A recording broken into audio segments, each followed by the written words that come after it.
Hi all, അസ്സലാമലൈക്കും. Welcome back to Silna's kitchen. ഇന്നത്തെ recipe നല്ലൊരു വെറൈറ്റി ടേസ്റ്റി ആയിട്ടുള്ള ഒരു അടിപൊളി പലഹാരത്തിൻ്റെ റെസിപ്പിയാണ്. ഗോതമ്പ് പൊടി വെച്ചിട്ടാണ് നമ്മൾ ഈ ഒരു പലഹാരം തയ്യാറാക്കിയെടുക്കുന്നത്.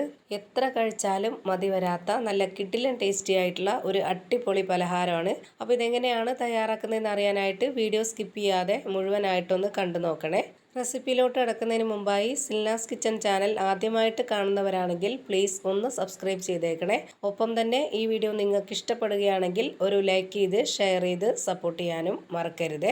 ഇനി നമുക്ക് റെസിപ്പിയിലോട്ട് കിടക്കാം. അപ്പോൾ നമ്മുടെ ഈ ഒരു ഗോതമ്പ് പൊടി വെച്ചിട്ടുള്ള പലഹാരം തയ്യാറാക്കുന്നതിന് വേണ്ടിയിട്ട് ആദ്യം തന്നെ ഇതിലേക്ക് ഉരുളക്കിഴങ്ങ് കുക്കറിലിട്ട് നല്ലപോലെ വേവിച്ചെടുത്തതിന് ശേഷം ഇതുപോലെ തൊലിയൊക്കെ കളഞ്ഞിട്ട് ഒരു പാത്രത്തിലേക്ക് ഇട്ട് കൊടുത്തിട്ടുണ്ട്.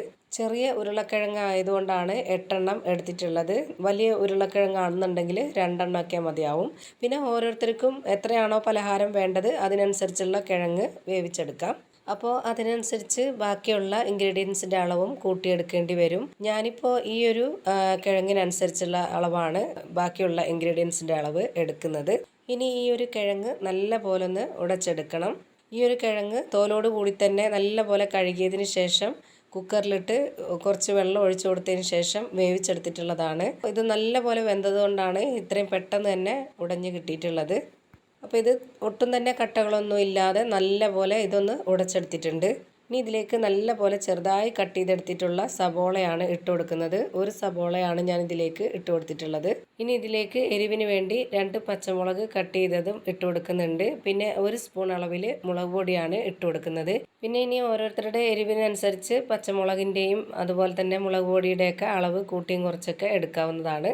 അടുത്തതായി ഇതിലേക്ക് ഒരു നുള്ള് മഞ്ഞൾപ്പൊടി, ഗരം മസാലപ്പൊടി, പെരുംജീരകപ്പൊടി, പിന്നെ ഇതിലേക്ക് ആവശ്യത്തിനുള്ള ഉപ്പും കൂടെ ഇട്ട് കൊടുക്കുന്നുണ്ട്. ഇനി ഇതിലേക്ക് മെയിനായിട്ട് വേണ്ടത് ഗോതമ്പ് പൊടിയാണ്. അപ്പോൾ ഞാൻ ഇതിലേക്ക് 250 ml കപ്പിൻ്റെ അളവിൽ 1 കപ്പ് നിറയാണ് ഗോതമ്പ് പൊടി ഇതിലേക്ക് ഇട്ട് കൊടുക്കുന്നത്. ഈ ഒരു ഗോതമ്പ് പൊടി മുഴുവനായിട്ട് ഇതിലേക്ക് ഇട്ട് കൊടുത്തതിന് ശേഷം കൈവച്ചിട്ട് ഇത് നന്നായിട്ടൊന്ന് യോജിപ്പിച്ചെടുക്കാം. ഈ ഒരു കിഴങ്ങും ആ ഒരു പൊടികളും അതിൻ്റെ ഉള്ളിയും എല്ലാം കൂടെ ഈ ഒരു ഗോതമ്പ് പൊടിയായിട്ട് നന്നായിട്ടൊന്ന് കൈവച്ച് ആദ്യം യോജിപ്പിച്ചെടുക്കാം. എന്നിട്ട് ഇതിലേക്ക് വെള്ളം ഒഴിച്ചു കൊടുത്തതിന് ശേഷം കുഴച്ചെടുത്താൽ മതി. എന്നാലേ ആ ഒരു ഉപ്പും എരിവും എല്ലാം ഒരുപോലെ ആയി കിട്ടുള്ളൂ.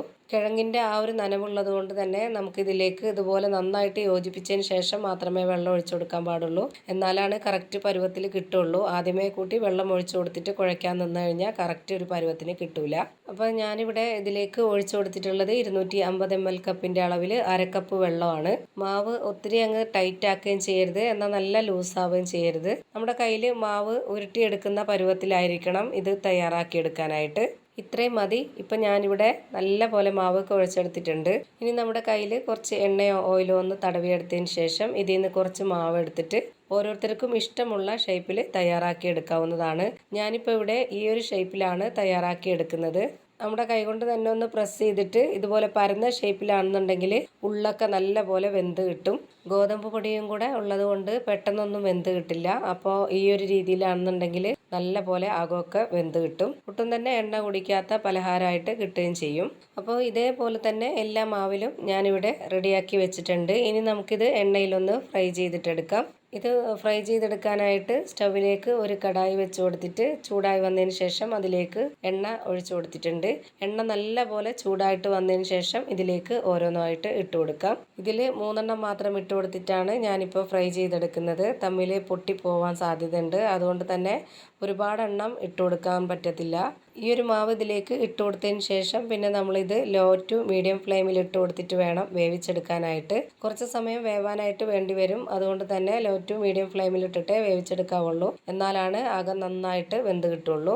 ഇപ്പോൾ ഈ ഒരു പലഹാരത്തിൻ്റെ ഒരു ഭാഗം നല്ല പോലെ വെന്ത് കിട്ടിയിട്ടുണ്ട്. ഇനി ഇതൊന്ന് തിരിച്ചിട്ട് കൊടുക്കാം. തിരിച്ചിട്ട് കൊടുത്തതിന് ശേഷം ഒരു 2 മിനിറ്റ് കൂടി വേവിച്ചെടുത്താൽ മതി. അപ്പോഴേക്ക് നമ്മുടെ പലഹാരം കറക്റ്റ് പരുവത്തിന് വെന്ത് കിട്ടിയിട്ടുണ്ട്. ഇനിയിപ്പോൾ ഇത് നമുക്ക് എണ്ണയിൽ നിന്ന് കോരി മാറ്റാവുന്നതാണ്. ഒട്ടും തന്നെ എണ്ണ കുടിക്കാത്ത നല്ല കിടിലൻ ടേസ്റ്റി ആയിട്ടുള്ള ഒരു അടിപൊളി പലഹാരമാണ്. ഇതേപോലെ തന്നെ മുഴുവൻ മാവിലും ഞാനിവിടെ ഫ്രൈ ചെയ്ത് മാറ്റി വെച്ചിട്ടുണ്ട്.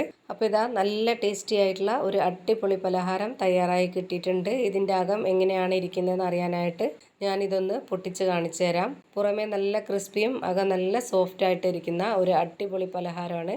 നിങ്ങൾക്ക് എന്തായാലും ഇഷ്ടമാവും. നിങ്ങളും ഇതേപോലെ ഒന്ന് ട്രൈ ചെയ്ത് നോക്കണം. അപ്പോൾ ഇത്രയേ ഉള്ളൂ ഇന്നത്തെ വീഡിയോ ഇഷ്ടമായാൽ ലൈക്ക് ചെയ്യാനും കമൻറ്റ് ചെയ്യാനും ഷെയർ ചെയ്യാനും മറക്കരുത്. അതുപോലെ തന്നെ ഞാനിടുന്ന പുതിയ വീഡിയോസ് നോട്ടിഫിക്കേഷനായിട്ട് കിട്ടുന്നതിന് വേണ്ടി സബ്സ്ക്രൈബ് ചെയ്ത് ബെല്ലൈക്കൺ അമർത്തി അതിൽ ഓൾ എന്ന ഓപ്ഷൻ എനേബിൾ ചെയ്ത് കൊടുക്കാനും മറക്കരുത്. പുതിയൊരു വീഡിയോയുമായി വീണ്ടും വരും. Thank you for watching.